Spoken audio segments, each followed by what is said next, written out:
જનજાતીય ગૌરવ દિવસ નિમિત્તે વડાપ્રધાન નરેન્દ્ર મોદી દ્વારા ગુજરાતના ડેડિયાપાડા ખાતે ભગવાન બિરસા મુંડાની પ્રતિમાને માલ્યાર્પણ કર્યું। વડાપ્રધાન દ્વારા આદિવાસી ગૌરવ અને કલ્યાણ પ્રત્યેની રાષ્ટ્રીય પ્રતિબદ્ધતા વ્યક્ત કરાઈ।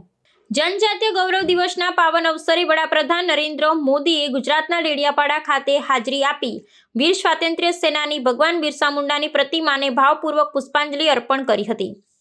સમગ્ર રાષ્ટ્રમાં ભગવાન બિરસા મુંડાની જન્મજયંતિ ને જનજાતીય ગૌરવ દિવસ તરીકે ઉજવવામાં આવે છે અને આ પ્રસંગે વડાપ્રધાનની ઉપસ્થિતિએ આદિવાસી સમાજના ગૌરવ ને યોગદાનને વિશેષ માન આપ્યો છે।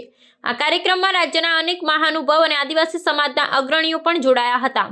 વડાપ્રધાન દ્વારા ભગવાન બિરસા મુંડાની પ્રતિમાને માલ્યાર્પણ કરવાનો આ કાર્યક્રમ આદિવાસી સમાજના વીર યોદ્ધાઓના બલિદાન ને સંઘર્ષને યાદ કરવાના રાષ્ટ્રીય સંકલ્પને મજબૂત કરે છે। આ પ્રસંગે વડાપ્રધાને આદિવાસી કલ્યાણ અને વિકાસને લગતી વિવિધ યોજનાઓ અને પહેલો પર ભાર મૂક્યો હતો। ડેડિયાપાડા ખાતે યોજાયેલા સન્માન કાર્યક્રમ થકી સરકારે આદિવાસી સંસ્કૃતિના જતન ને તેમના સર્વાંગી ઉત્કર્ષ પ્રત્યેની પોતાની પ્રતિબદ્ધતા પુનઃ વ્યક્ત કરી છે, જેનું આદિવાસી સમુદાય દ્વારા હર્ષભેર સ્વાગત કરવામાં આવ્યું હતું। વડાપ્રધાન નરેન્દ્ર મોદી આ પ્રસંગે કરેલું માલ્યાર્પણ એ માત્ર ઔપચારિકતા નથી, પરંતુ આદિવાસી સમાજના ઇતિહાસ ને સંસ્કૃતિને રાષ્ટ્રીય ધારામાં લાવવાના પ્રયાસોનું પ્રતીક છે।